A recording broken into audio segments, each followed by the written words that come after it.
Gareng, Gepeng.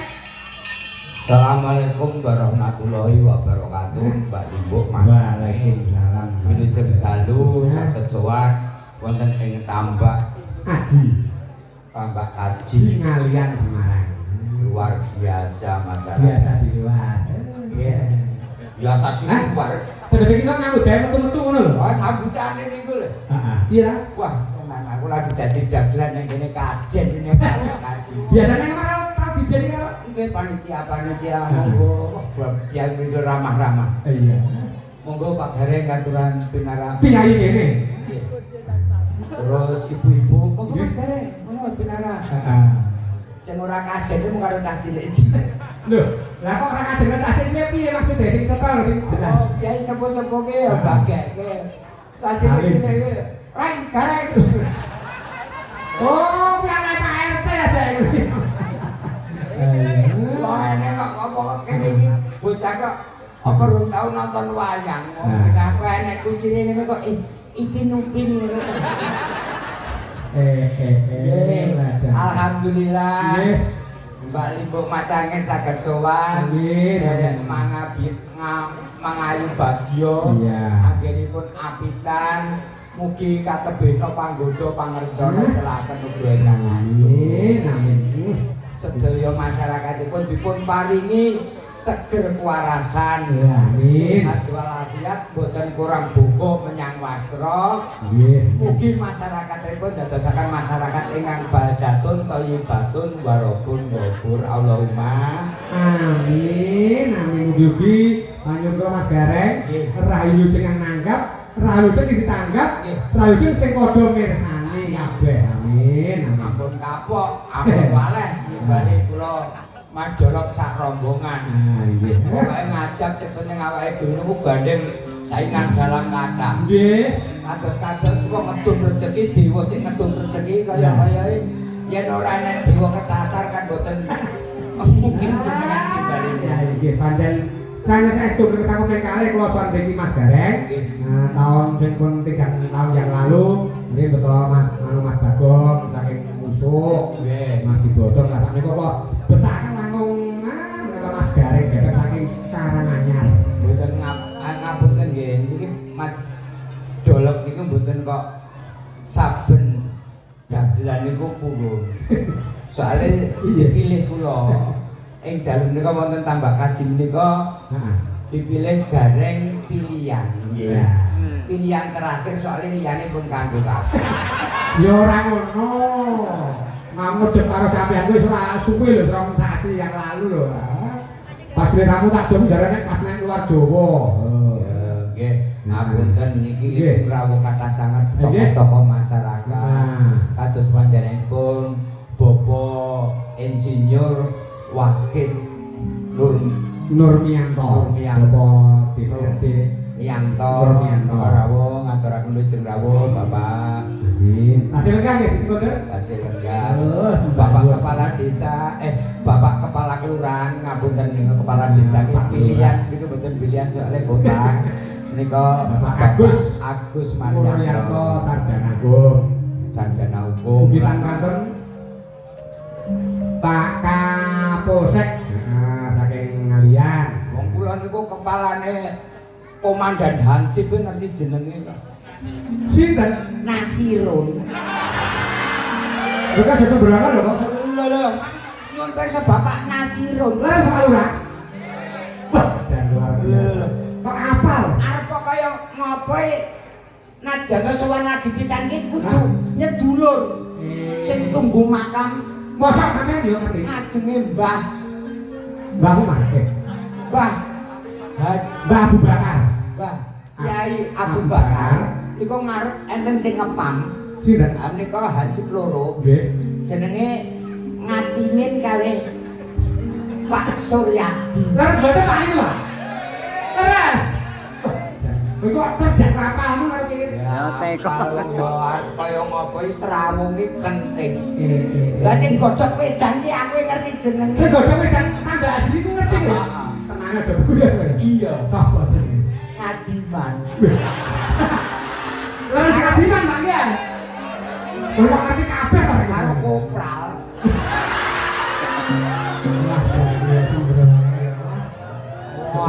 rugi nekake gareng saka Karanganyar Mas Gepeng ya. Juru masak. Juru masak ibu-ibu. Heeh. Bu Ngatini. Bapak apa kabeh to? Sik isa-isae kok mudeng. Siapa? Bu Sundari. Bener niku Bu yang betul salah. Cerdas tenan ngerti sak dhewe winara kowe. Ngerti sak dhewe winara tenan kowe. Ora kok ngerti sadurunge bener. Sik nyaketne Pak Mulya kae. Oh, ya kalah. Oh, karena turun dulu tenan tak kira kuwi wis apa ora piye iki kan yo sing bocor iki. Nggih niku wau kula pikantos sasmita saking Pak Mulya MC-ne niku wau. Pak Mulya menika peran saking Laladan Purwodadi nggih Pak Mulya.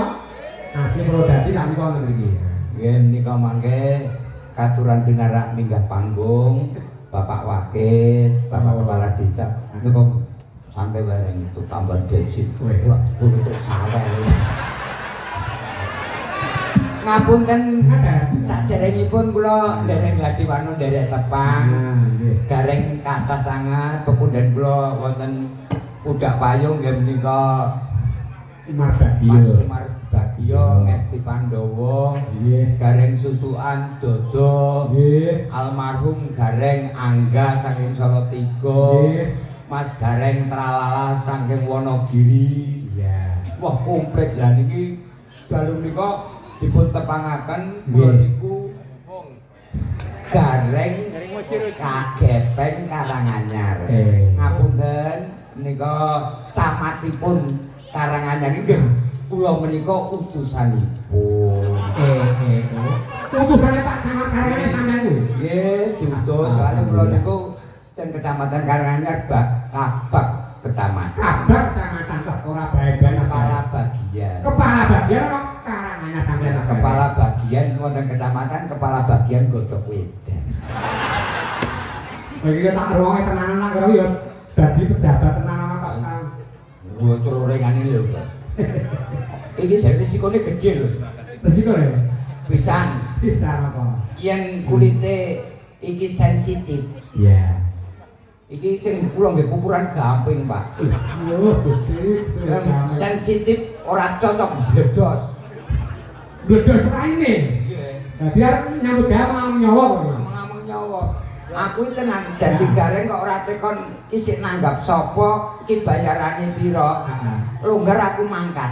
Iya, alhamdulillah. Luhur tenang gawe sampeyan. Sampeyane mesti anu ta.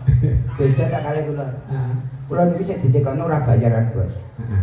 Lakoni wayang melu wayang kulit lakone napa riyen. Oh. Soale jenengan lakon napa-napa jenengan nyanyi. Nyanyi. Yen kula enten sirikane. Sirikane nek sampeyan apa?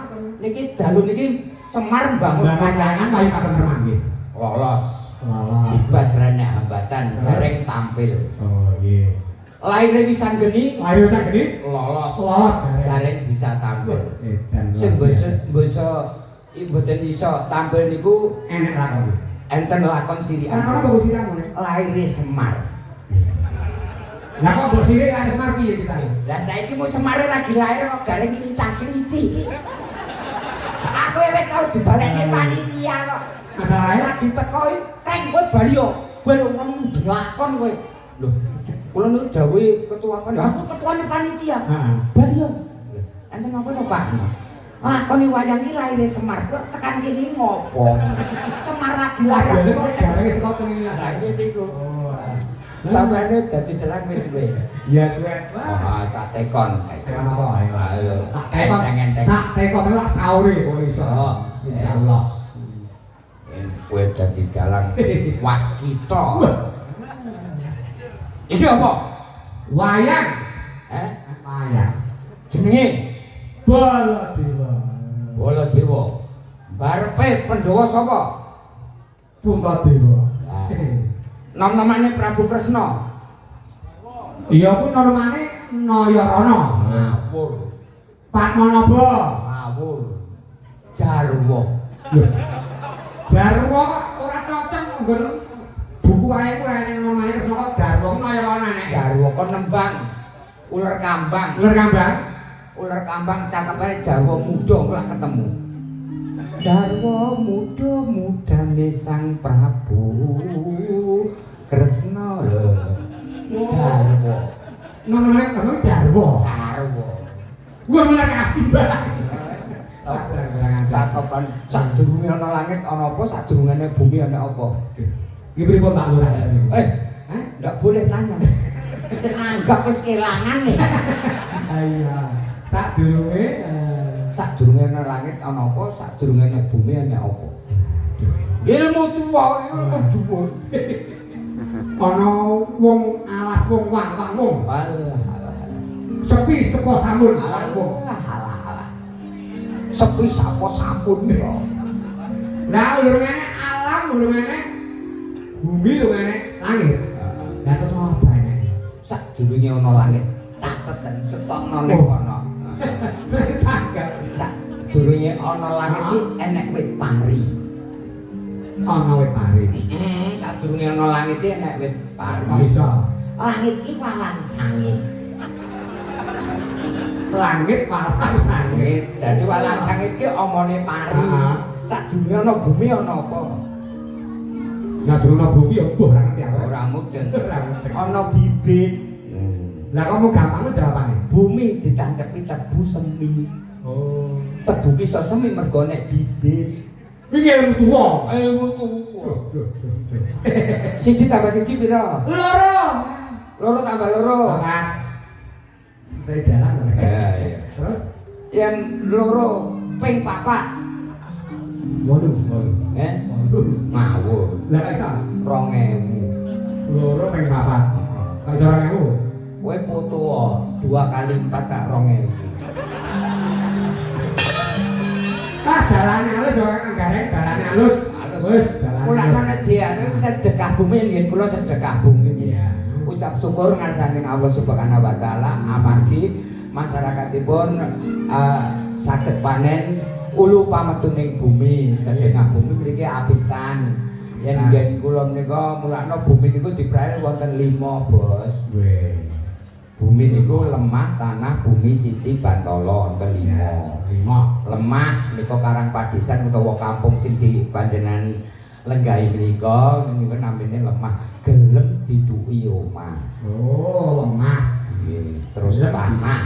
Ketoke padha nggone beda. Tanah nika lapangan, tanah niku natane wis genah yen rata mbulah raga kalih nggih angon wedhus apa kewan sajenisipun. Lemah tanah bumi. Bumi sawah utawi patagdilan nika bumi ditancepi tebu semi.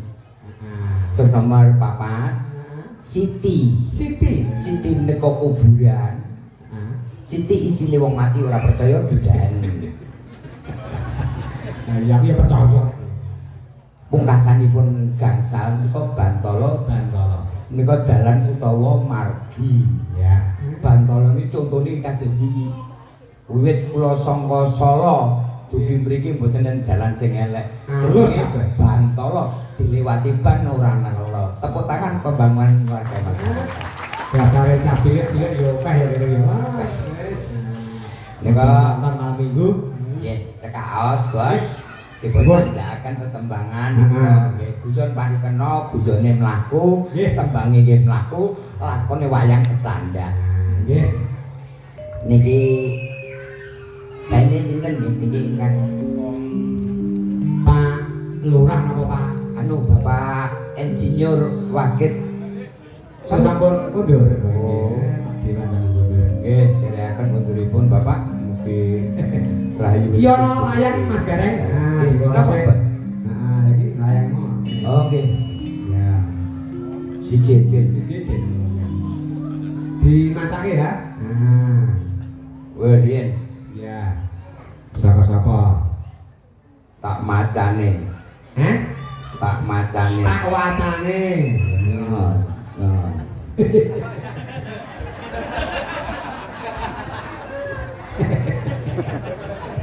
Bener ya terus.